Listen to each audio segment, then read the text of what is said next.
Et pour ouvrir notre soirée, quelqu'un que vous connaissez peut-être un peu moins, peut-être pas encore. Elle dérange parfois, mais franchement, quel bonheur. Je ne vous en dis pas plus, je vous laisse la découvrir et faire connaissance avec elle. Avec elle, Annabelle. Ah, t'es nombreux quand même. Bonjour. Et si on pouvait partager? Tu aimes la lumière? Ouais, c'est vrai. Bah vas-y, respire là alors.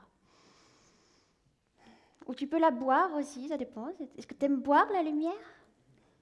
Pas sûr encore. Bah respire alors. Ah bah tu me respires moi là, ah, ouais, tu respires la lumière. Ah ouais. Et si on ne se connaît pas, est-ce qu'on peut déjà être dans une intimité? Mais est-ce que ça serait possible, tu crois? Ah ouais, moi aussi, je crois que c'est possible. J'ai la main sur son cœur! C'est possible.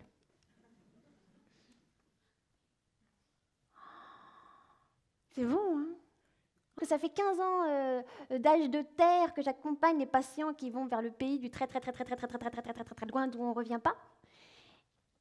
Eh bien, même que parfois, ils me disent leur peine de cœur. Mais tu sais que des fois, en un quart d'heure, ils m'ont déjà dit, je pense à une femme, elle m'avait déjà dit qu'elle n'avait pas dit je t'aime encore à sa fille et que c'était un trou béant. Ça se passe dans un hôpital et j'y vais pour la première fois et j'irai qu'une fois. Ça m'arrive des fois, c'est rare hein, parce qu'en général je travaille une fois par semaine dans un hôpital. Et puis là, on est en soins palliatifs et il y a une porte qui est ouverte, tout comme ça moi. Et la porte est ouverte et il me regarde. Alors tu sais ce que je fais moi? Je décide une chose très intime, sans pudeur. Je vais le regarder droit dans les yeux. J'ose. Et il me répond. Oh. Alors j'avance encore un peu plus.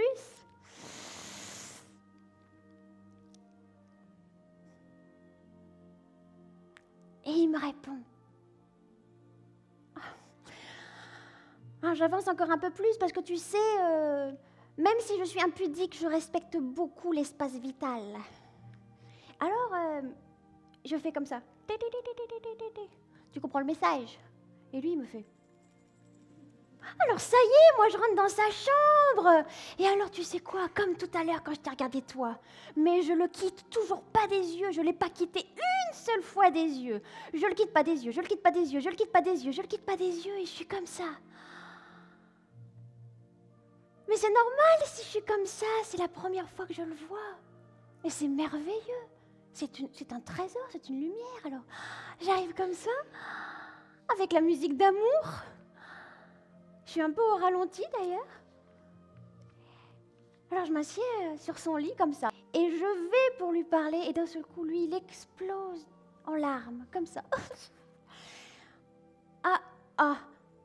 Mais moi j'allais te dire, bonjour, je m'appelle Annabelle, je suis docteur de la joie. Et ça te fait ça quand on dit qu'on s'appelle docteur de la joie? Et lui, il respire fort.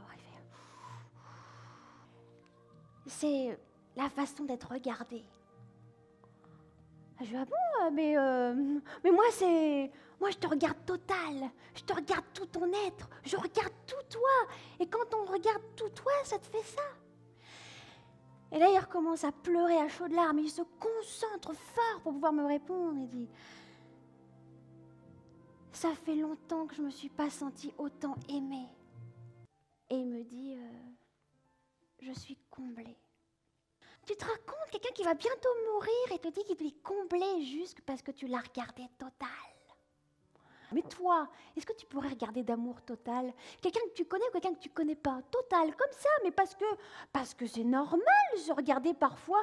Tu auras envie de tout donner, tout partager, tu te regardes d'amour total. Bah, vas-y, expérience de terrain. Regarde ton voisin et donne-lui un regard d'amour total. Expérience, vas-y, on fait des expériences ici. Hein. Est-ce à dire que tu serais un peu pudique? Mais pourquoi? Mais ça fait tellement gagner du temps. Pourquoi tu gagnerais pas du temps?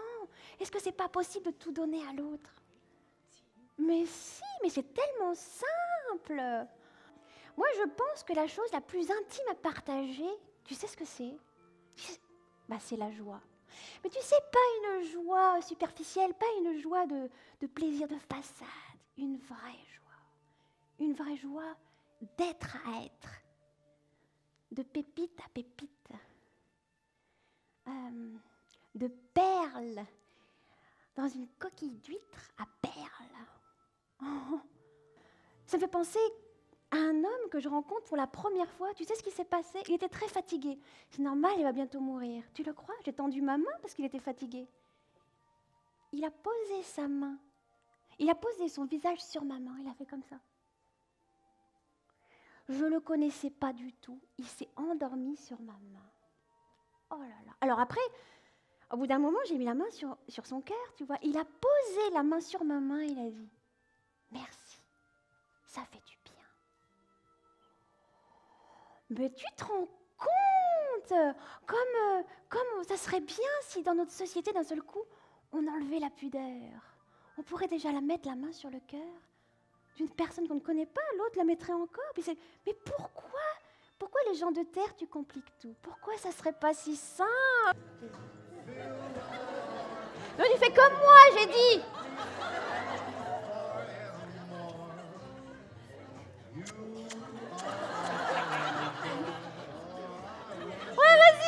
Vas-y.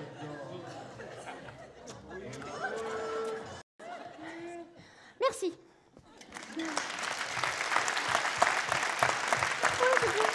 Alors, lorsque Sandra Meunier rencontre Annabelle, comment regarde-t-elle son travail? On a vu Annabelle jongler avec élégance et finesse entre pudeur et impudeur. Comment Sandra se situe-t-elle sur ces sujets? Une étoile, voilà, c'est mon métier, je suis une étoile. Vous avez vu tout à l'heure Annabelle, une étoile. Et je crois que ma volonté, et je pense que vous l'avez bien ressenti dans ma proposition, ma volonté, c'était d'être la plus libre possible. Alors ça, c'est l'archétype du clown à l'origine, même si moi, je suis une étoile, donc un personnage fantastique issu du clown et formé à la relation d'aide. Mais ce qui m'intéressait, c'était cet espace de liberté. Comment on pourrait se rencontrer de manière la plus libre possible? Et justement, dépasser aussi la pudeur. La pudeur que je respecte par ailleurs énormément. Je pense que je peux être tellement impudique parce que j'ai un immense respect de la pudeur. Et j'ai plein d'histoires où, bien sûr, j'ai respecté la pudeur, mais mon personnage, vous avez bien vu que je peux tenir d'autres discours et être déjà la main sur le cœur et déjà offrir une lumière à une personne, alors que je ne le ferais pas forcément en Sandra. Alors, ma pratique est basée sur l'impudeur, et moi, je me dis même, mais à quoi sert la pudeur?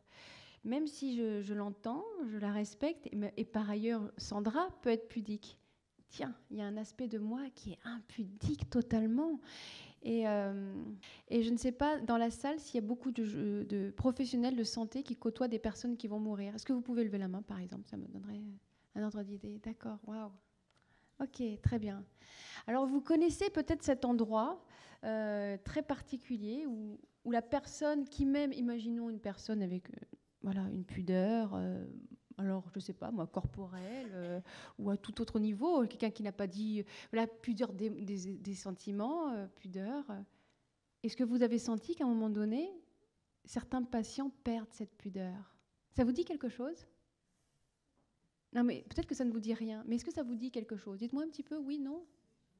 Oui, ouais. Et c'est cet endroit que je préfère, en fait. Si je peux me permettre d'avoir une préférence. Parce que bien sûr, il y a des personnes qui ne sont pas capables d'aller là, mais dans les derniers instants, dans les derniers jours, je pense à un monsieur qui était tellement... il me renvoyait toujours le métier qu'il faisait. Il était très content d'avoir été très important dans la vie. Ce qui n'a aucune importance pour une Annabelle, hein, aucune. Par contre, si ça a une importance pour lui, je le valorisais dans cette importance-là. Le plus important n'est pas ce qu'on a fait, mais comment on l'a fait, mais je ne le disais pas, peu importe. Et puis, à un moment donné, alors de semaine en semaine, il était encore dans son apparence. Avec la psychologue, on en discutait en disant qu'est-ce qu'il est dans l'apparence et qu'est-ce qu'il est aussi dans une pudeur aussi des sentiments. Il me racontait rien de lui intimement jusqu'au jour où il a eu très peur. Et j'étais à ses côtés quand il a eu peur. Et je l'ai fait respirer, je lui ai pris la main, comme une maman qui prend la main de son enfant, mais comme une soignante, comme une infirmière pour prendre la main pour rassurer. Et là, d'un seul coup, j'ai senti justement, ça y est, il lâche sa pudeur d'expression, sa pudeur corporelle. On s'est pris la main et il m'a dit merci, je crois que je comprends pourquoi vous faites ce métier. Donc, pour moi, d'être impudique comme j'ai pu l'être tout à l'heure, ça fait gagner du temps. Mais et je ne comprends toujours pas, j'ai du mal à comprendre intellectuellement pourquoi je gagne tellement de temps, pourquoi je suis tellement impudique et pourquoi aussi les gens, les personnes que je vais rencontrer me racontent tellement de choses qu'ils ne racontent pas à d'autres. Je détiens des secrets et justement peut-être les plus grandes peines que j'ai pu rencontrer, les plus grands secrets pour moi, ces dernières années, c'était justement des femmes qui étaient dans une immense pudeur des sentiments. Et c'était culturel, hein, c'est des gens d'un certain âge, et ils m'ont parlé de leur empêchement et de leur non-liberté. Ils n'arrivaient pas à dire « je t'aime » à leurs proches.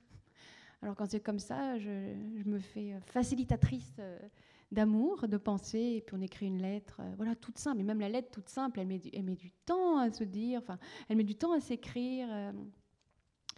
Et donc ça m'interpelle par rapport à cette fameuse pudeur.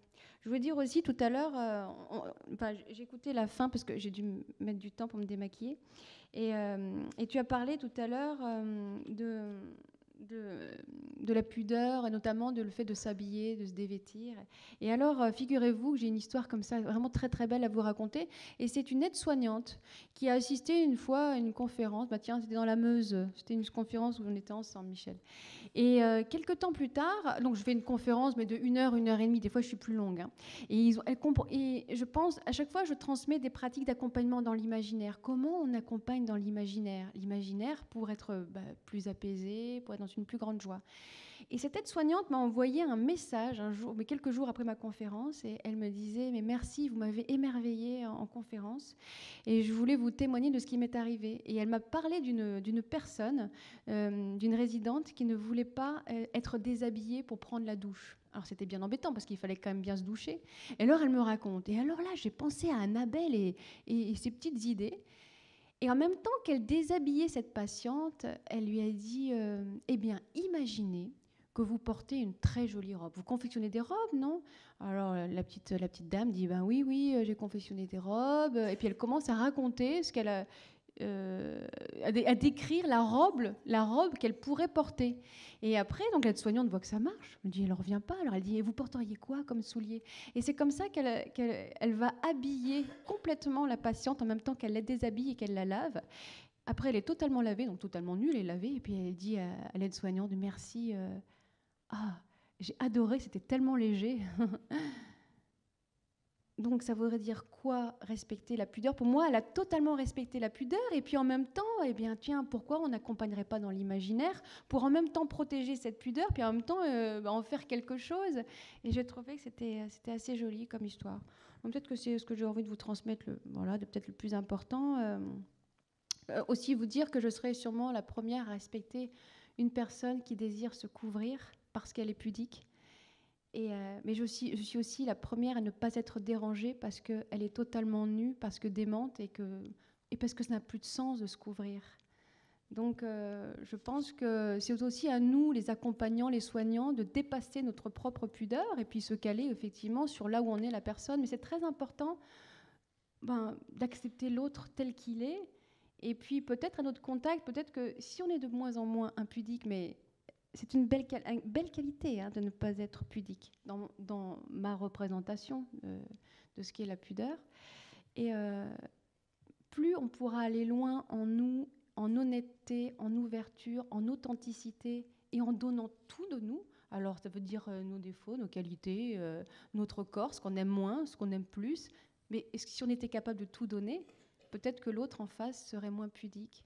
Bon, je vous laisse juste vous interroger par rapport à ça, en toute humilité et réflexion par rapport à vous, les soignants, qui connaissez tellement cette question de la pudeur. Merci à vous.